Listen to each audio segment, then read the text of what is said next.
Almost everyone has something they're passionate about, whether it's a belief or cause or an interest. Passion often fuels our actions and how we interact with the world. However, our passions do not often align with others, and this difference can lead to conflict or misunderstanding.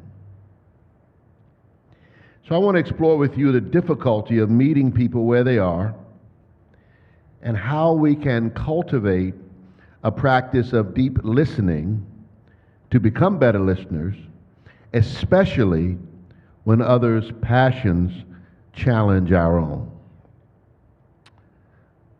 When I was 16 years of age, I was a passionate young Christian. I thought I had it all figured out. And I had a very sharp moral compass. And it was misguided. As I like to say, I had just enough information to really be dangerous. And I'll admit to you that I condemned my first girlfriend's father to hell.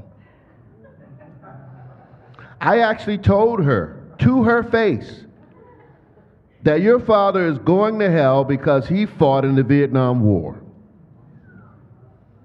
It was insensitive, ill-informed, I know. But to my 16-year-old mind, war was killing. That was a mortal sin, and anyone who participated in killing was a sinner. Therefore, they were going to hell. That's where I was. I was just very black and white.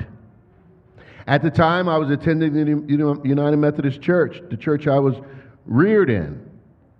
Most Sundays, I was a religious kid. I don't know why, but I was just a very religious kid. I would read the Bible on my own. And I was drawing my own conclusions. I was also participating in a Bible study with family friends. My aunt and my cousin, they were Jehovah's Witnesses. And I don't know if you've ever studied with them. There's this big red book, and they go page by page. And it's not all bad. There's some good stuff in it, particularly when it got to help me understand what hell actually was historically. Because they, like most Christians, don't really look at the Greek. And the Greek tells you that hell, Gehenna, was actually a place where trash was thrown outside of Jerusalem. So it changes the context totally. And Jesus being a Jew, they believed in Sheol, a dark, shadowy place where you existed as a shadow of your former self. But for the Jehovah's Witnesses, hell just meant you were forgotten by God. Annihilation. That's all. You're going to go back and say, oh, hell in the Bible, let me see what that actually meant. Yeah, it was a trash dump outside of Jerusalem.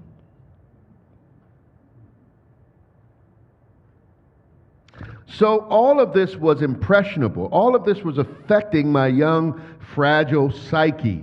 And I was changing. And I took this evolution that I was on into seminary. Still a fundamentalist, not so much quite so. And then they really turned me around because they were a progressive seminary. And they did biblical criticism. And so I really got frustrated, almost quit. But I'm glad that it led me to Unitarian Universalism. Becoming a UU has been the best thing that's ever happened to me. Don't you know, some years later, I had become a UU, and there I was in the mall, and there was my ex-girlfriend from when I was 16. This was 12 years later. And I called her name and rushed down the escalator. And I said, can I talk to you for a moment? Hey, do you remember when I said your dad was going to hell? Well, I don't believe in hell anymore. And matter of fact, I'm a Unitarian Universalist now. I'm actually in seminary to be a Methodist minister. And she looked puzzled. And then she told me, well, my dad is dead. And I felt like an idiot. And then I'll never forget what she said to me. She said, John Cresswell, you are something else.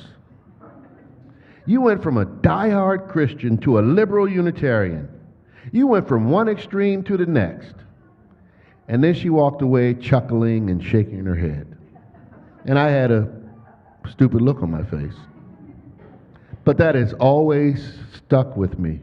That taught me about my own passions.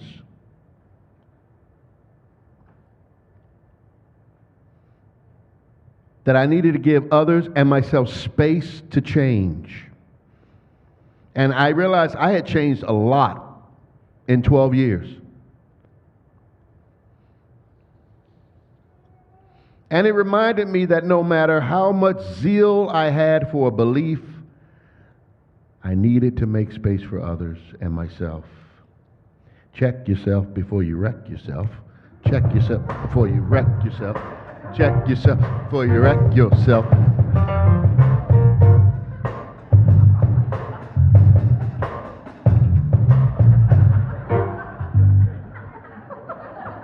That is the advantage of having two services. I did not know they were going to do that. But thank you. That was awesome. That was awesome. Check yourself before you wreck yourself.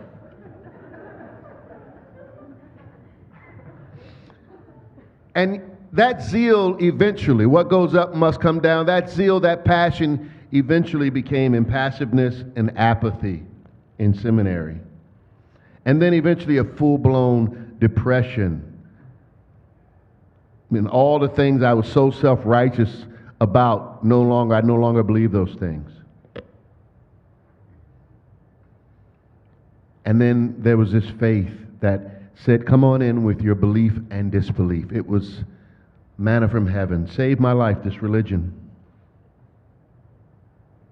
Passion inevitably brings its opposite. So you can be passionate. We all get passionate. Just know what goes up must come down. And this is the process by which we grow spiritually.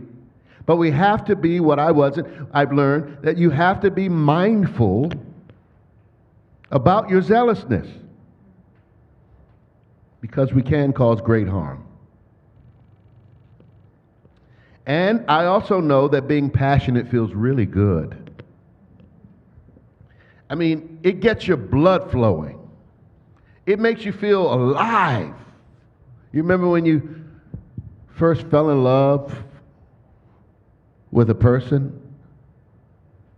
It's like being on a drug. And the scientists, they say, yep, this is the same thing we see in the brain with people on drugs. This is here, yeah. Love does that. You get passionate. Passion, defined by Oxford Dictionary, is a strong and barely controllable emotion. And then you think of the word zeal, zealousness. Zeal defined as having great energy or enthusiasm in pursuit of a cause or an objective. Similar. It really feels good to spout what you believe, what you know to be true. That is, until it doesn't. Until someone is hurt or even killed by our energy. And passion is also closely tied to aggression, and sometimes hard to distinguish between the two. Being passionate or zealous is also closely tied to being a fanatic. A fanatic, defined, is a person filled with excessive or single-minded zeal, especially for an extreme religious, social, or political cause. Well, we know this well today. The world seems full of fanatics and zealots who think they have it all figured out. Now, this is okay in some areas. You can be a fanatic, and I think we have sports as a way of working out our fanaticism. You know, to be a fan in sports, fan, short for fanatic, is different. And I'm wearing my purple today. I have the wrong colors on. Okay, I'm a Commanders fan.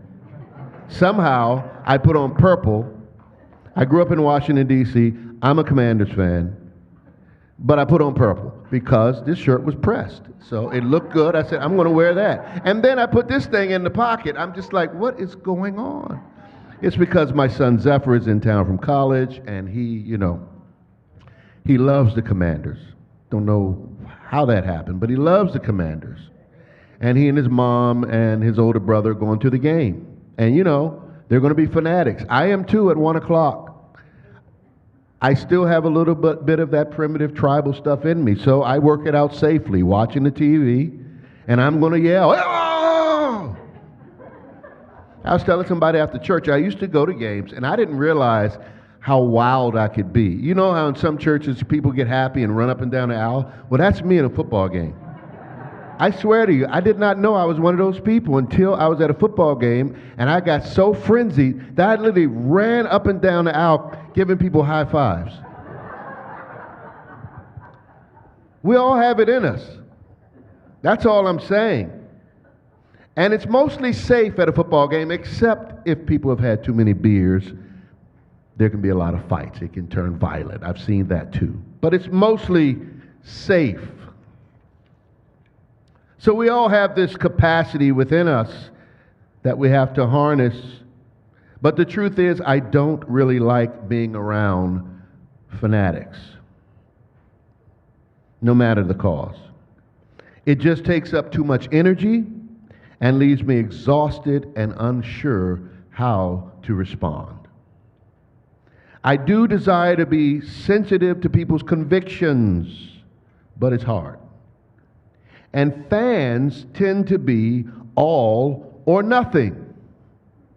You're with us or against us, which is primitive to me. And it's hard to compromise with a very zealous person. But our faith calls us to find ways to make space for everyone. We're the big tent religion. Fanaticism, as I see it, can be both inspiring, but mostly dangerous. But when tempered with reason and compassion, it can lead to great change. But when it is unbalanced, which it often is, it leads to division, closed-mindedness, and in some cases, violence. Our theme this month is deep listening. If we're to engage deeply with those who hold different, passionate views, we must acknowledge that zeal is a powerful force that can either connect us or divide us. But deep listening is not about fixing someone who is fanatical, overly passionate about something. Deep listening is about fully engaging with their perspective, their passion, their experience, pausing and reflecting, and not necessarily responding. It's an active practice that requires patience, humility, and empathy. Because that zealous soul has a story. They do. Perhaps they are acting, leading from their trauma or bad family history. That's part of that trauma. Perhaps that passion comes from shame or guilt or feelings of inadequacy. We don't know. But our job is to listen to hear, not listen to fix or even respond, because oftentimes you can't fix it. See, I've learned in this journey of 20 plus years as a UU minister, lots of you have passions, as I do. They don't often align with my goals or my vision, but it's your passion, and I respect that. And I've said to my wife time and time again, You know, Joni, everybody's got a Jesus. Everybody's got a Jesus. You know, the new Christian, they go to Bible study and they've never really experienced transformation in their lives before, and they get it through Christianity, and then they go around telling everybody about it, and they figure like this is the way to do it. You have to do it exactly the way I do it, and they just sort of wear it on their sleeve. People who are recently sober do that too. When they go to AA, they do that too. Everybody has a Jesus, something they're passionate about, dare I say, something they worship. And David Foster Wallace, in his famous 2005 commencement address, said, "There's actually no such thing as atheism. There's no such thing as not worshiping. Everybody worships. The only choice we get is what we worship. And the compelling reason for maybe choosing some sort of God or spiritual thing to worship is that pretty much anything else you worship will eat you alive." What are you worshiping? Is it embracing or erasing? Is it constructive or destructive? Is it making you a better version of yourself? Is it calling you toward that unconditional universalism or sort of this this exclusivism, conditional exclusivism? And are you mindful that your passion or zeal for a thing is not the same as everybody else? What do you worship? Wallace's words remind us that everyone is passionately devoted to something. Everybody worships something: money, beauty, intellect, power, something religious or spiritual. Everybody worships something, nature. But if we're not mindful, this devotion can become all-consuming. Nobody's going to want to be around you. You think they want to be around you. They'll look at you, and you realize people don't really want to be around you because it's scary when out of balance. So how can we support passion? By deep listening, by pausing, and recognizing when others are swept up in their own passions. And it reminds us that their zeal is probably rooted in something meaningful to them, just as ours is. And so we are challenged to approach these moments of passion with openness instead of judgment. And it is the hardest thing you'll ever do. In the book by Michael Nichols, The Lost Art of Listening, how learning to listen can improve relationships, he gives us some tips. He says, one, as I've mentioned, pause before responding. I'm going to pause and let you read that.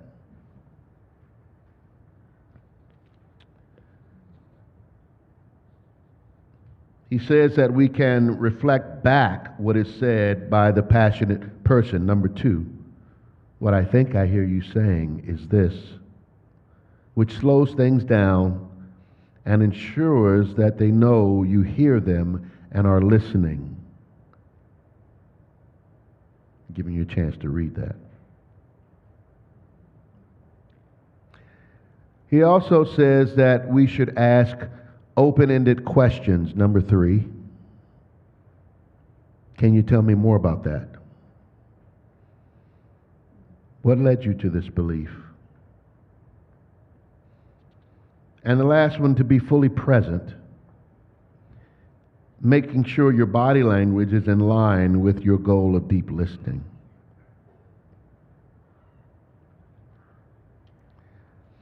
As we approach the 2024 election, with all of this heightened emotion, the need for deep listening becomes even more urgent for us. In this era we live in where communication feels like competition, the loudest voices, not necessarily the most thoughtful, dominate the conversation. We are living in interesting times with the social media and these news outlets and the sound bites designed to provoke us rather than inviting us to reflect. This is the climate we're living in, and the art of listening is undervalued, even forgotten. So here's the challenge. If we're to heal and grow as individuals, as a beloved community, as a nation, we must rediscover this value of deep listening. It doesn't mean agreeing with everything we hear, but it does mean respecting the humanity behind the opinions and beliefs of others. It means making a conscious, deliberate decision to stop talking and start trying to understand. Now, I do want to be clear that creating or being in a beloved community does not mean we will all get along. That is a myth. It means we have mechanisms and systems in place to manage our differences, like our Right Relationships Committee. And sometimes we will agree to disagree. Sometimes there won't be a winner and a loser. Sometimes the best we can say is, I hear you, I am listening, thank you for sharing that with me, sincerely. And it may not feel like enough to either party, but it is enough. It means that both sides will have to realize that their passions or beliefs are clashing, which should give both parties pause to reflect on motives and beliefs. But it does not mean we can't coexist in that disagreement. And if you've been married for 10, 20, 30 years, you know what I'm talking about. This is not new to you. I do not win every conversation I have. I wished I did, but I don't. Because we have differing passions. The micro and the macro are the same. And if you don't understand that analogy, I want you to just take a moment to look up at the stars at night and look at Mars and Jupiter and the Earth and all the planets, the ones you might be able to see. They're all planets. They all exist in the same solar system around their God, the sun. And each planet has its way of doing things. Some spin very slowly, some spin really fast. They each have their own gravitational pulls and orbits. They each have their own characteristics and sizes and elements. They're all still planets. And yet they coexist in the same solar system, worshiping the same God, their sun. And that is the point. Francis David, the 16th century Unitarian in Transylvania, said, "We need not think alike to love alike." With deep listening, connection begins not in the moment of agreement, but in the moment of understanding. Let us lean into understanding, because at the root of understanding, I do believe, is love. That will be tough, I know, given the current political environment, but we must try. We must keep on loving the hell out of people. And I don't even believe in hell anymore, so I'm not even sure what that means. How about this? Let the light of the sun shine through your love, and that will be enough. Friends, we leave space for people who are different because they can change. We can change. That is grace. Grace is love. We love not despite our differences, but because of our differences. I want to close with rereading what you heard this morning during the reading from Mickey, the words of my colleagues Jack Reimer and Heather Januels, who reminded us that we are in the time of turning, the time of changing. The leaves are beginning to turn from green to red and orange. The birds are beginning to turn and are heading once more toward the south. The animals are beginning to turn to storing their food for the winter. It takes an act of will for us to make a turn. It means breaking with old habits. It means admitting that we have been wrong. And this is never easy. It means losing face. It means starting all over again. And this is always painful. Speak to us, nature. It means saying, I'm sorry. It means recognizing that we have the ability to change. These things are hard to do. But unless we turn, we will be trapped forever in yesterday's ways. Spirit of life, help us to turn from callousness to sensitivity, from hostility to love, from pettiness to purpose, from envy to contentment, from carelessness to discipline, from fear to faith. Turn us around, Great Spirit. Turn us around, love, and bring us back toward you. Amen.